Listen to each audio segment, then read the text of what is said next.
sein du Parti Socialiste là, et ces différents ralliements, ces questions qui sont posées, comment vous réagissez? Parce qu'on voit quand même que vous avez de plus en plus de soutien du PS qui arrive. Alors, vous savez, je vais vous donner un scoop. J'ai fondé le 6 avril 2016 un mouvement politique nouveau qui s'appelle En Marche. Parce que je ne crois plus dans la vie des deux grands partis politiques que sont le Parti Socialiste et les Républicains.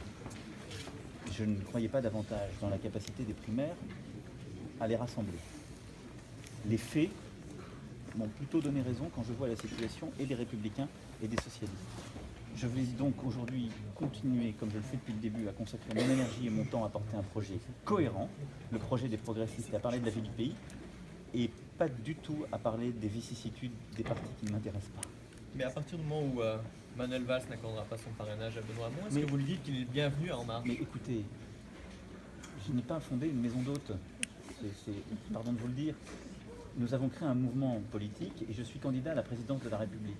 La candidature à la présidence de la République, c'est le rapport entre un homme, un projet, un peuple.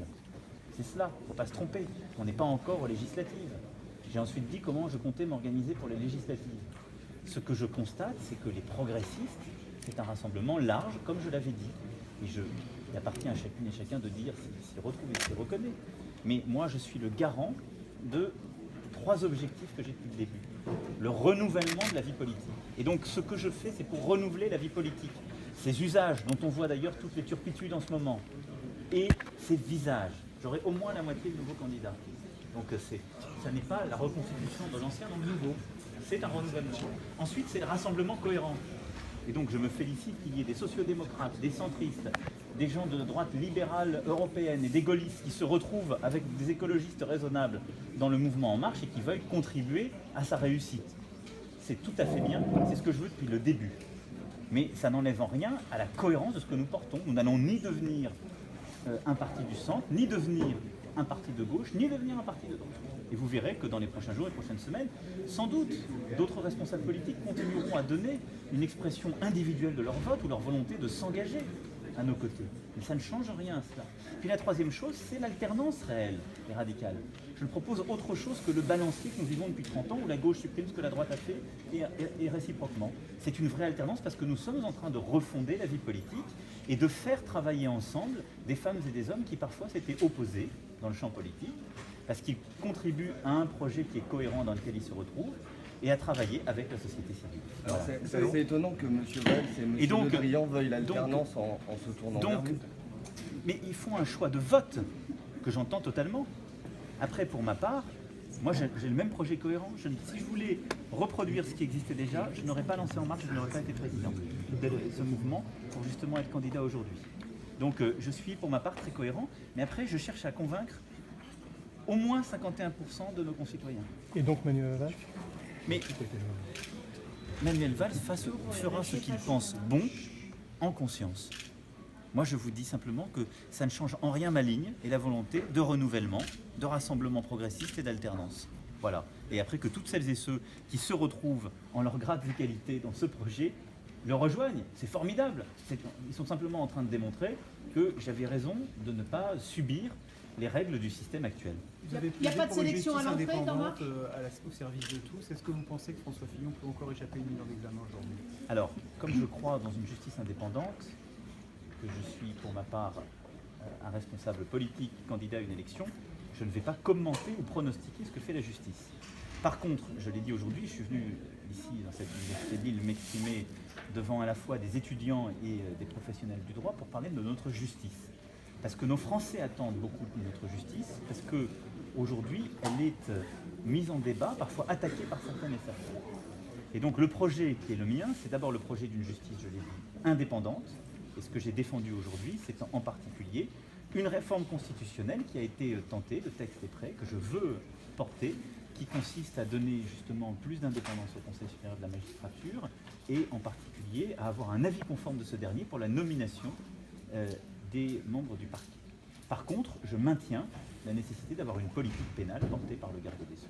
Ensuite, je veux une justice plus efficace, à laquelle on va donner de la visibilité, des moyens pour investir dans le numérique, mais une justice dont on va raccourcir les délais, dont on va simplifier l'accès avec la création maintenant d'un guichet unique où toutes les formes de juridiction seront regroupées au même endroit pour nos justiciables, avec des délais raccourcis, avec des procédures simplifiées et davantage numérisées, en particulier pour les litiges de moins de 4 000 € et une vie simplifiée aussi pour les professionnels de justice grâce au numérique. Puis je veux une justice qui protège nos concitoyens. C'est pour cela, je l'ai dit, que je souhaite revenir sur la non-application de peine de prison de moins de 2 ans. Je veux que toute peine prononcée soit une peine exécutée. Par contre, je veux qu'au 2/3 de la peine, on puisse examiner en fonction du comportement, eh bien, si on peut justement revoir à ce moment-là la peine et si on peut la transformer. Par contre, je veux beaucoup de rigueur dans l'exécution des peines. Et en même temps, cette rigueur s'accompagne d'une inflexibilité quant à nos principes. Je tiens à la justice des mineurs et je ne céderai rien sur ce principe qui est un des principes de la République. Il y a plusieurs candidats qui sont dans la confusion profonde sur ce sujet et je suis en profond désaccord. Nous avons besoin d'une justice des mineurs, il faut lui donner davantage de moyens, il faut lui permettre de s'adapter à la transformation de la délinquance des mineurs et donc avoir une gradation qui aille des sanctions qui existent actuelles jusqu'aux peines de prison, mais rester fidèle à ces principes. Par contre, je l'ai dit et je vous le redis, je pense que lorsque des candidats, des candidates à la présidence de la République mettent en cause la justice, font siffler les magistrats, mettent en cause l'impartialité de la justice, ils fragilisent nos institutions et l'état de droit. Et leur responsabilité est immense. Et je l'ai dit aussi, il y a aujourd'hui des attaques nombreuses contre ce que j'appellerais notre civilisation juridique. Ce qui aujourd'hui est défendu par les traités de l'Union européenne et la Cour européenne des droits de l'homme. Ce qui est notre histoire, ce que sont nos valeurs. Plusieurs États sont en train de la fragiliser. Des États qui sont membres de l'Union européenne comme d'autres voisins, je pense à la Turquie. Nous ne devons rien céder face à ces derniers. Mais quand j'entends Madame Le Pen ou Monsieur Fillon qui menacent de revoir sur telle ou telle disposition la Cour européenne des droits de l'homme, ils participent de cette volonté de réviser le cœur de notre civilisation juridique et donc ses principes fondamentaux. Et là aussi, je suis en profond désaccord avec les propositions qui ont été faites par ces derniers et je me battrai pour qu'on défende justement les valeurs, les principes de notre justice européenne, qui est aussi le socle de la justice française. Hier, Est-ce que vous envisagez un candidat a saisi la Haute Autorité pour la Transparence, parce que cette association qui lutte contre la corruption a des doutes visiblement sur votre déclaration.